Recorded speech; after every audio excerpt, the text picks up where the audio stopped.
This is Reasonable Doubt with your hosts, Mark Garrigus and Adam Carolla. Yeah, get it on. Got to get it on a choice making on a mandate. Get it on. Welcome to the best hour or so in the universe. It's Reasonable Doubt. I'm Adam Carolla. It's Mark Garrigus in parts unknown. Where are you, Mark? I'm in New York. Happy to see you. Delighted to see you, although I'm not going to be able to spend Thanksgiving with you, but we'll do our annual Christmas festivities, I'm sure. Please. I got to say, I'm as a comedian, everyone goes, what makes you laugh, Adam? And basically, I always just said farting. That's what makes me laugh.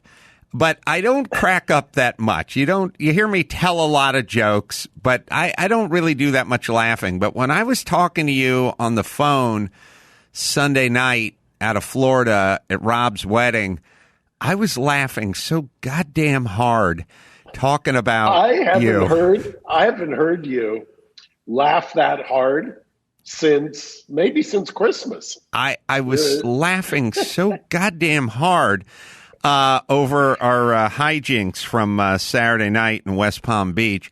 And obviously we have to sift through that wreckage before we get on to legal matters. I think I saw somebody tweet out at you and me that, I'd like to see Adam do a show with 10 shots of Don Julio in him. And I was thinking to myself, without wanting to reveal too much of our inner sanctum. Not only did Adam do a show, you did a triple header on Saturday. Yeah, we did a 4:00 show where we did several shots of tequila, 3 to be exact, I believe, and then we moved on to the bar at the hotel. After that, we did a few more shots of tequila. Then we came back for our Adam Carolla show with the whole crew and did a few more. Could have been 5 or 6 at that point. And then at the end of the night, I had to go out and do a stand-up show. This is what I don't understand. How in the world can you do stand-up after that? To me, that's incomprehensible. Well, it's probably a two-parter to that, which is so there's a gene. I think you have it, although you may have lost it Saturday night, but I have. I left it at the Lost and Founder in the green room. I have a rally gene. Now, some people have a rally gene and some people don't have it. Now, we all know people, and oftentimes the women in our lives, where it's like if they don't get 8 hours sleep, if they have a rough night the night or have to get up or do this or whatever, they'll just call in sick to work. They'll just go, I got a headache. Like I can't do it, And then we all know the guys we grew up with, the guys who would go tie one on all night, go to bed at 5 a.m, wake up at 6:30 and work construction the whole day, out in the sun, So my background is construction. So I have the rally gene. When I was, 24, 25, I met a stripper and she worked at, Midnight Rendezvous. No, Bob's Classy Lady.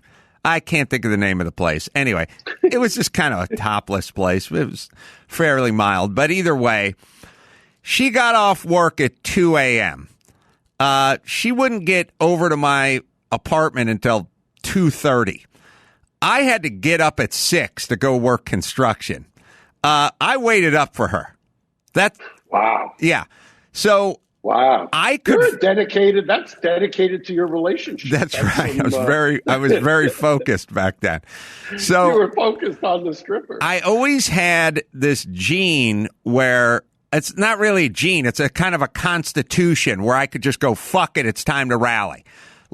Get up after sleeping for an hour and 45 minutes, throw cold water on my face, drink a cup of coffee, and then go work construction for 9 hours. Like, I could do it. I was miserable, but I could do it. And along the way, when I got into show business, you know, it just continued on. I used to do Loveline, as you know, until midnight. Right.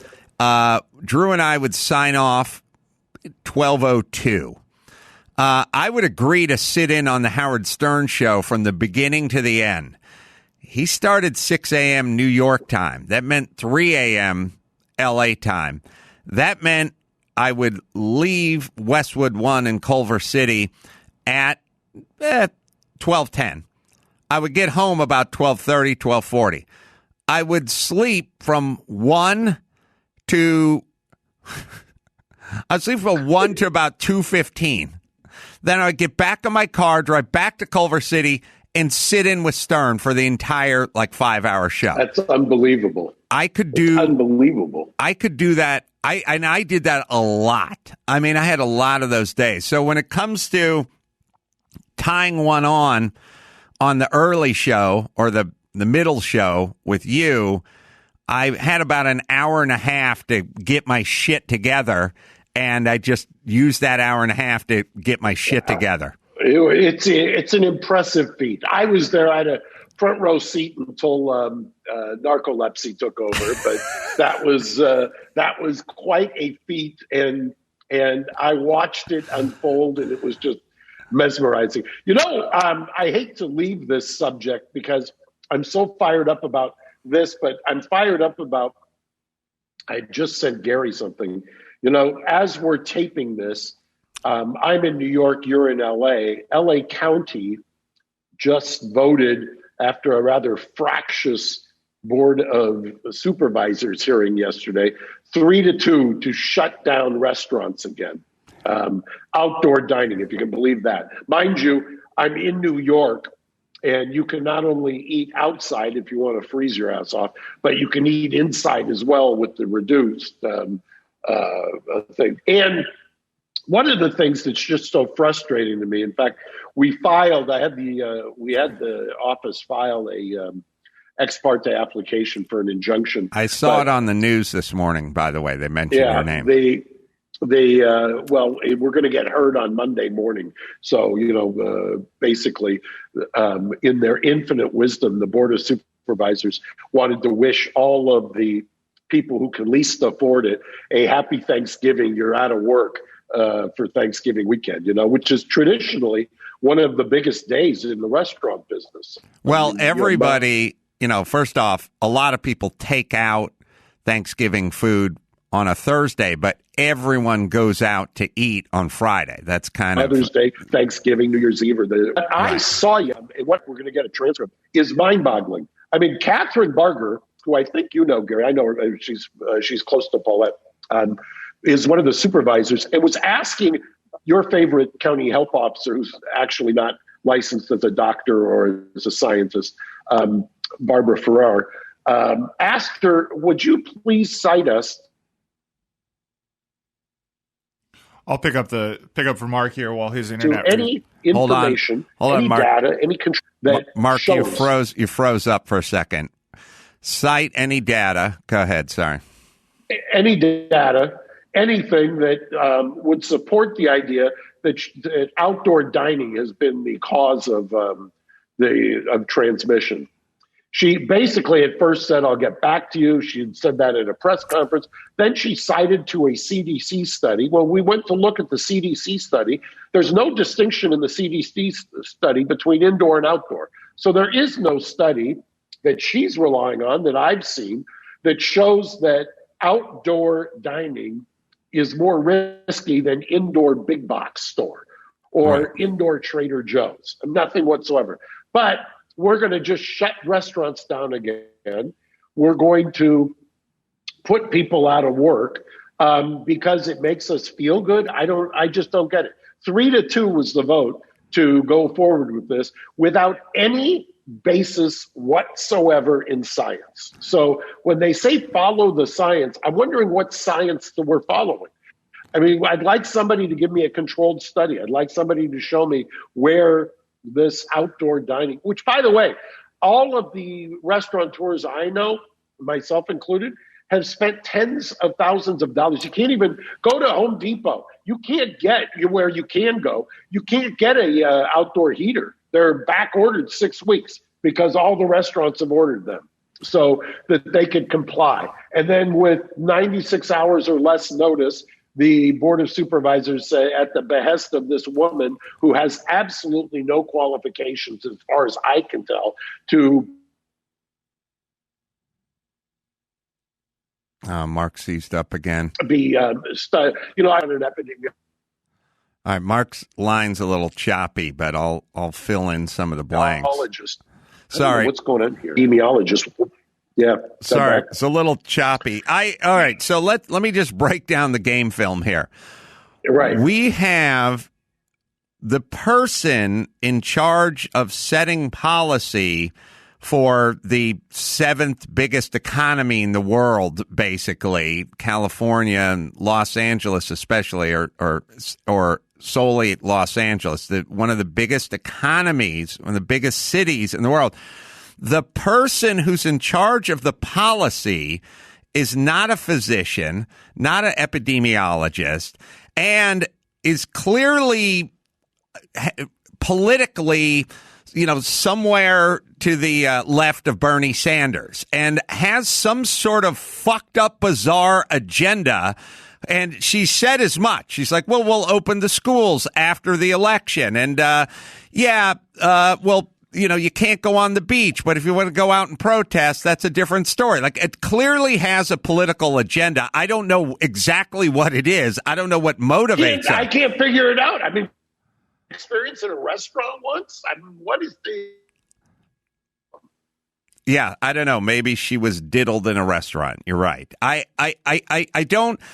just can't figure it out. I can't figure out why she's so determined to, and how she gets 3 votes on this board of supervisor, what Sheila Kuehl is thinking, what is Ridley still on there? What is he thinking? I don't understand. Do they just figure that restaurateurs are expendable? Do they feel like it doesn't matter because the people who work at restaurants don't vote? I mean, what? I don't understand any of it. I can't give you a... Well, all right, Gary, Mark's line is pretty choppy, so I don't know if we want to reboot him and I can filibuster here. Explanation. Who can least afford... Yeah, let's go ahead and I'll kick Mark and we'll all right, I'll just talk. I'd like to get the names. Number one, and we're paying... Hold on, Mark. Paying taxes. We're going to reboot Mark. First off, I'd like to, Gary, at some point have the names of the 3 that voted to shut this thing down. Number one. Sure, right here. It's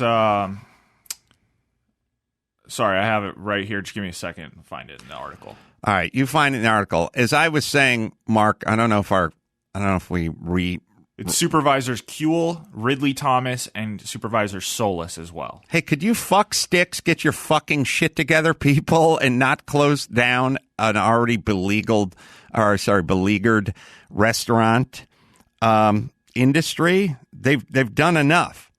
And also, there's no danger in eating outdoors. Also, Mark, are you back? Can you hear me? Although Mark's now muted now. Let's see. Can you unmute Mark? I unmuted. All right, here you know what I said to Dr. Drew last night when I was speaking to him? And he went, oh, yeah, you're right.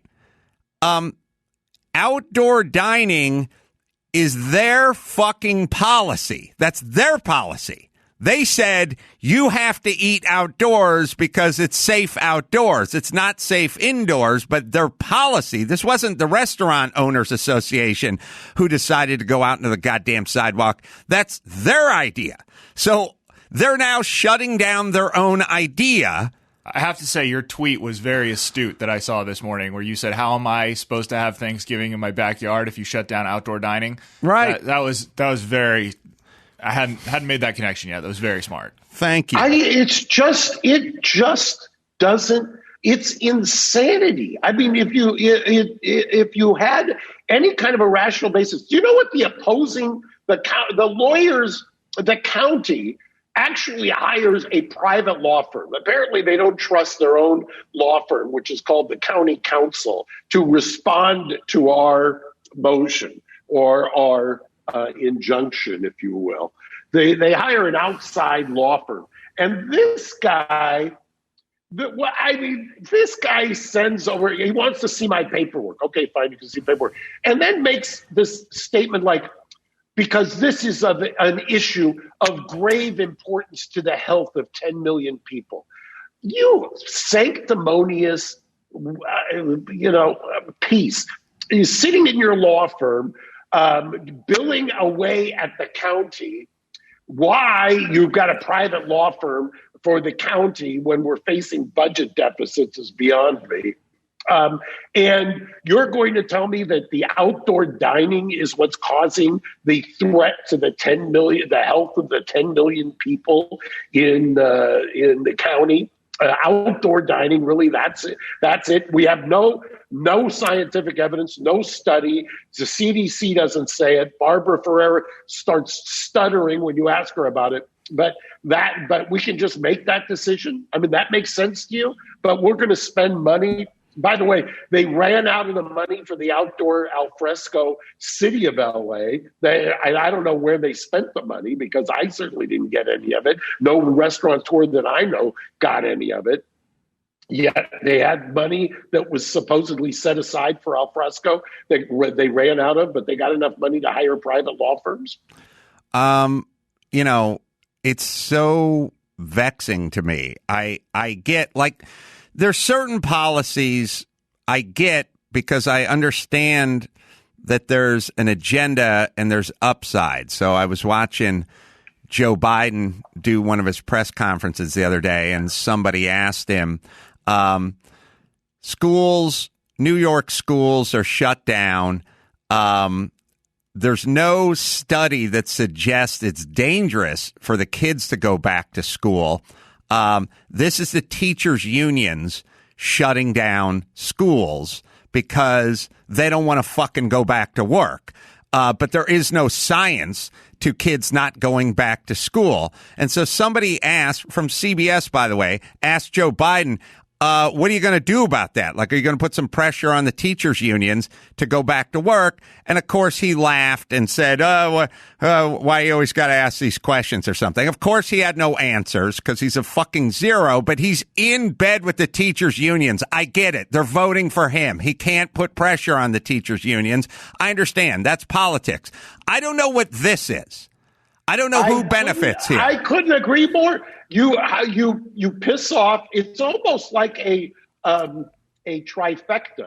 You piss off the people who patronize restaurants. You piss off the people who can least afford it, which is the hourly worker who traditionally lives paycheck to paycheck or on tips. And having waited tables for a while in my career, I can tell you that, the tips and the paycheck are what you live off of.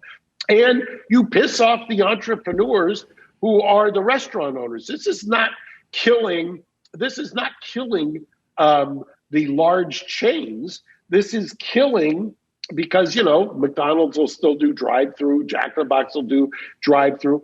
Chick-fil-A is still open.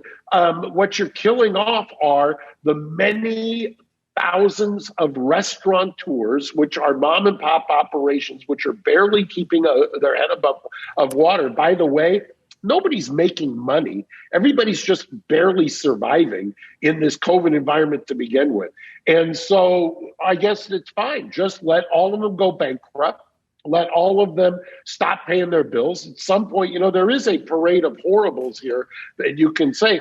The landlords who are getting traditionally rent money from restaurants, how do they get their rent money? How is that supposed to happen? The landlords then have to pay a bank traditionally if they've got a mortgage. How's the bank supposed to get their money? I know we just printed a couple of $1 trillion worth of digital currency, but is anybody tried to figure out what's going to happen when you've got to pay all that back or it's got to work itself through the economic system? Well, I'm not. Why don't we have a panel of economists, epidemiologists, restaurateurs? Like, why don't we put together a blue ribbon panel and make these decisions? Why do we have 5 fucknuts and one crazy witch deciding the future of LA County? I don't get it. These are some of the dumbest people on the planet setting policy for an entire city. It's I look to Newsom did a standing committee on this. One of the members was Bob Iger. Bob Iger resigned, and quietly they disbanded the committee. And Iger resigned because the state was not allowing, presumably is what's been reported, was not allowing Disneyland to open, even with all of the precautions that were made, and it's outdoors. And, anybody who has neurons firing is not listened to and is ignored. And they just don't understand. They have these are people, apparently. I would like to know if Miss Solis or Miss Kuehl or if Mr. Ridley Thomas, how many businesses are constituents of theirs, and are they listening to their constituents, or are they they're apparently worried about the surging hospitalizations? And nobody's diminishing that. But at the same time, don't you want to figure out why there is surging hospitalizations? Don't you want to figure out what is the inflection point? And by the way, could it be linked to Dodger celebrations? Could it be linked to other kinds of things that nobody else wants to talk about? Or do we feel better if we just say we're shutting down outdoor dining so that we don't actually see it? And if we don't see it, then we feel better about ourselves. Yeah, it's what it is throw the virgin in the volcano. Like, the crops are all scorched, and throw the virgin in the volcano. Like, we're doing something. Something is happening. COVID. We can't control it, but we can control this. So it'll be a reaction to this, even if there's no connection from this to that. And that's what superstitious natives do. That's not what effective people do. But let's talk about your lawsuit. It seems to me, and I don't know, like we've talked about how difficult it can be to sue, the president or sue the police department. Is this that difficult? Because I don't feel like they have a shred of evidence on their side, and you guys have, I mean, a pretty good case for, a lot of financial damage. Well, apparently, while we filed ours yesterday morning, the Restaurant Association, or some group of restaurateurs, went in yesterday and were denied an injunction, which was reported in the LA Times. Been trying to get a look at the paperwork today. We're trying to get it. But since that happened, the denial of that injunction, this Board of Supervisors meeting occurred. And the testimony / statements / interviews, whatever you want to characterize it, of the county health officer, the aforementioned Barbara Fair, which now has been laid to waste in terms of there is no science, there is no epidemiology, there's no data, there's no controlled study, there's nothing, there's no contact tracing, there's nothing that they can point to that shows that this has anything to do with it. You might as well just say to decree that you're going to close the Pacific Coast Stock Exchange. And when somebody says why, you just say, because that's economic activity and we want to just shut down economic activity. You say, well, what does that have to do with the spread of coronavirus? It's economic activity. We want to close it down. Well, it goes to your point. There is no cause and effect. I'm hopeful that on Monday, when we get our hearing, that that a different judge will hear it and say and ask the question: how is this based on any kind of science? How is this not an arbitrary and capricious act? And how are you not doing irreversible harm to restaurants in the county of Los Angeles? And by the way, city of Pasadena and the city council in Pasadena, who's got their own health department, they already said this makes no sense. We're not going along with this. City of Pasadena says apparently there's some people there who understand you just don't do these kinds of crazy things and are not agreeing and not going and not buying into this nonsense. Well, whether it's the city of Pasadena or Florida, no matter how hard CNN tries to spin Florida, the states, the cities, the municipalities that don't go along with all the bullshit end up faring just fine or the same. But that's the reality. All the places that shut down, that was all doom and gloom, and Florida and Texas, they end up being the same as all the places that shut down. So the places that, stayed open end up statistically the same as the ones that shut down. So where is the science? And nothing's going to happen in Pasadena. Well, explain it. Right. I mean, is Pasadena now going to bleed over to us and La Cañada? I mean, what is La Cañada? Apparently, I can walk, you can walk. In fact, we do walk to Pasadena from our houses. So we can walk to a place where you can do it outdoors. But when we walk back to La Cañada, you can't go to Gringo Locos, or you can't go to Dona Maria, or you can't go to Dish because we're in LA County, whereas if we walked to Old Town, you could eat outside. And that I just think that illustrates the insanity of these positions that are being taken. Well, if LA County wasn't, sort of insane, and like I said, a lot of this stuff feels like punishment, and I'm not sure what exactly we're being punished for, but it feels like it's on the border of them evil stepdad, just sort of because I said so kind of thing, or just so you know who's in charge. So when nothing happens in Pasadena, everyone from neighboring cities is going to flock to Pasadena, or I guess, Gary, maybe Long Beach or some places like that. Like Orange County never shut down. Why isn't everyone in Orange County dead? And if they're not dead, then why don't we take a page from their playbook? Why don't we study? So, we tried to shut everything down for months and months and months. Orange County said, go pound sand. We're going to stay open. Good. A little experiment. We'll see how they fare. And then when nothing happens to Orange County, why don't we then learn from that experience? Well, we don't, because that would mean we'd admit we're wrong. Well, you've also had an Orange County resident living his life and coming into your building every single day. So that's you, right? Yeah. So you get to go to Orange County, and you get to live in Orange County. You get to have a life. Yeah. Right. So, again, it's just wild. I mean, Gary, is Orange County shutting down outdoor dining? It's catch as catch can. Some restaurants are, some restaurants aren't. The ones that aren't really modifying much, and even the ones that are, people are still showing up and packing the patios. There was a wait for the local Mexican joint by my house when I went this Saturday. Outdoor. Right. I'm not sure, I have a theory, Mark. I'd be curious what it is, what you think of it. I was telling it to Dr. Drew, and he was agreeing with it when we were doing our show. I went down to the New Moon Chinese food place.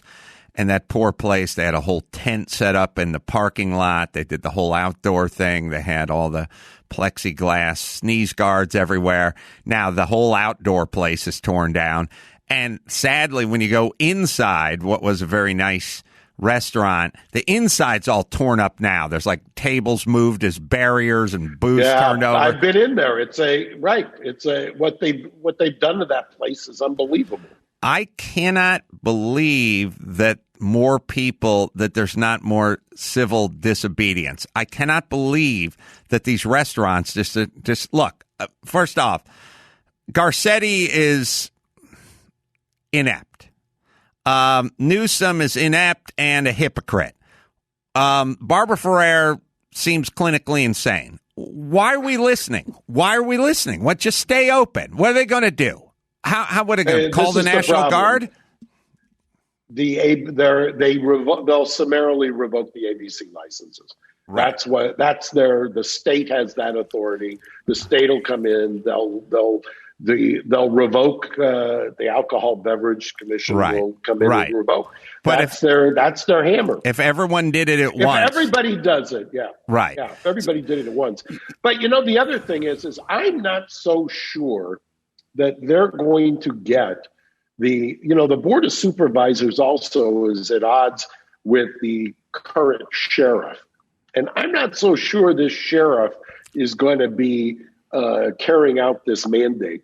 It'll be interesting to see what happens as starting tomorrow and Friday and this weekend. I mean, that's the one thing, it always reminds me of when judges issue orders. Well, the judges issue orders, but there has to be a mechanism by which they can enforce them.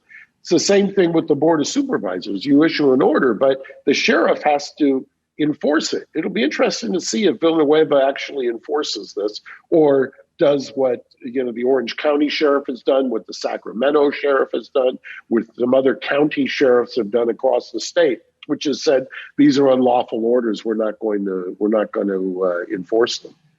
It's crazy that. Yes. All of the law enforcement, just to button onto that, all of the law enforcement agencies in the cities near where I live, there's like 6 surrounding ones, they all issued statements saying specifically about both outdoor dining and the curfew. We're not enforcing this whatsoever. We're going to focus on crime. Or Thanksgiving parties. None of that either. Yeah, it's look, if you in fact are the governor or the mayor and your own sheriff or police captains or whoever it is telling you they won't go along with your decrees and your fiats, maybe it's time to look in the fucking mirror. The statements that these law enforcement agencies are putting out are hilarious because if you read them with any sort of an analytical mind, it basically says, be adults. We have crime to focus on.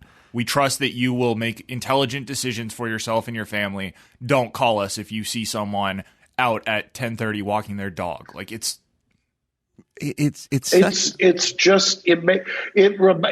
harkens back once again. I mean, the curfew is a perfect example of it. The curfew is nothing more than the horse trail gone wild.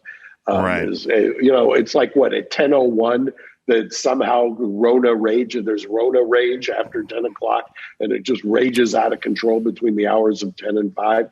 Well, what is it that you're trying to police? What is it that you're trying to do that makes any sense? How is it not just some veiled, watered down martial law proclamation? I mean, it's such idiocy. And I'll keep saying it. It's going to be up to the judges and the judiciary at some point. Somebody's got to say the emperor's wearing no clothes in terms of these things that are happening, and that's where it's going to end up happening or not happening. The other kind of hot story in California is the 150 billion or million. How many for all this EDD stuff? I think it was million. All right.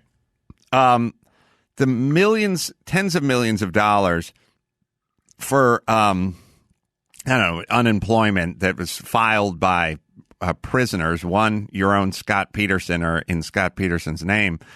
And they sent the money out, millions. I read something that not only Peterson's name, but somebody in the name of Poopy Britches. And then I read some other names as well. And they just shipped it all out. It really makes you as a taxpayer feel good that when you write these checks, that there's zillions of dollars worth of fraud. In fact, there was a press conference with a series of DAs and I think a U.S. attorney as well, asking that somebody do something about it. And apparently the prosecutors had labeled it one of the worst cases of fraud they'd ever seen. But it looked like what I thought they were saying is that they didn't have an enforcement mechanism and they were asking the governor to do something, to which the governor, this is my favorite, He says, I'm going to form a standing committee. Oh, great. That'll solve it. We'll form a committee to explore the EDD situation, which, by the way, there are people who desperately need EDD. Ironically enough, all the people that you just put out of business by your county supervisor fiat 3-2 who do need EDD. And at the same time, you're shipping millions into prisons and other things. You would think, the EDD story is such a tale of absolute criminal negligence on a statewide level. You don't even know where to begin. Every layer of that onion, the EDD is the Employment Development Department. It's scandal upon scandal upon scandal. They can't get out of their own way. They can't do anything. It appears right. It's unbelievable the amount of money and just malfeasance that's there. Well, look, for me, it's a super simple equation. They're spending someone else's money. It's not their money. It's our money. And when you factor that in, I don't care if it's a rich housewife or EDD, they do not look after the nickels and the dimes. And this is what, Gary? Do you have that story? Yeah, no, it's I just wanted to clean this up a little. It's 140 million plus, a little over, that they are for sure have already paid, but they expect it could escalate into the $1 billion range. And I thought this was kind of fun that on top of the 140 million paid to just general employees, they paid over 420,000 to death row inmates. And you have to wonder, did they go to death row inmates, or did people apply for the benefits in the name of death row inmates? Because it looks like people were just applying with names. That was the impression I got from the article. And for a little context, what you're looking at. For a little context, there are only 700 death row inmates in California. 133 of them claimed this scam. Right, or their relatives did in their name. Sure. But yeah. I suppose being on death row is sort of the ultimate in unemployed, if you kind of, you want to get philosophical about it. It reminds me of years ago, I was defending a client who was in contempt for not talking to a grand jury, and when in contempt was in jail. And she kept talking. And the judge kept telling her to shut up. And basically, a judicial version of shut up. And then he finally threatened to put her in jail, forgetting that she was already in jail. Well, you're a death row inmate, you're facing death. I think there would be and I know nothing about Scott's situation here, so I'm not commenting on that. But I would imagine that there's what are you going to do? Threaten somebody who's facing death with further criminal punishment? Well, it makes for a good story if you're death row when you meet a new cellmate and they go, what are you in for? And you go, unemployment fraud, and I killed my mother-in-law with an axe.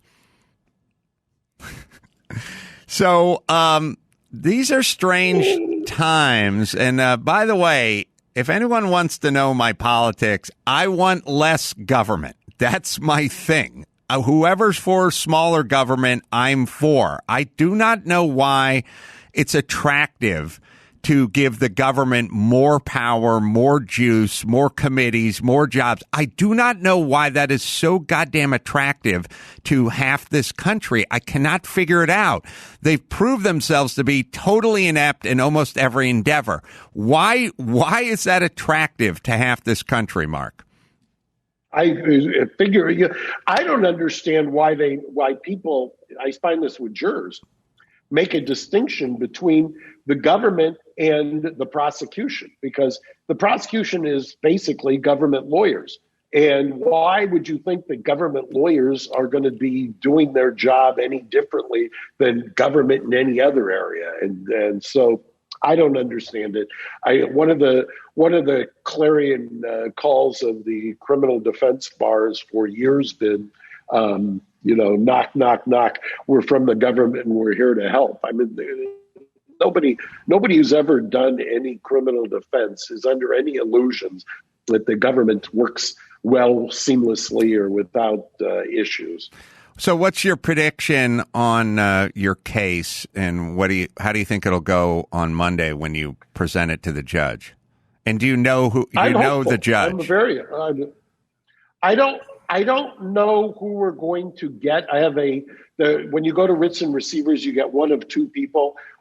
So I don't know who we're going to get, but I surmise that we'll get a fair hearing. Both judges who are in writs and receivers are fair-minded, one male, one female, and I've done cases in front of both of them, so I'm hopeful. I mean, I just think that we'll develop even stronger arguments over the weekend, because people are going to see that this is really kind of institutionalized nonsense. And if it wasn't for the fact that it's going to impact people, literally impact people. I mean, can you imagine if you're somebody who's been working at a job and you're back and you're finally scraping your back together, and then you're shut down out of nowhere, or you're the person who owns a restaurant in a strip mall somewhere and you were just clawed your way back, or you had borrowed funds to make sure you were back in business, and then you get this kind of death knell. And I mean, people are not going to be able to come back from this. And then I'm just hopeful that somebody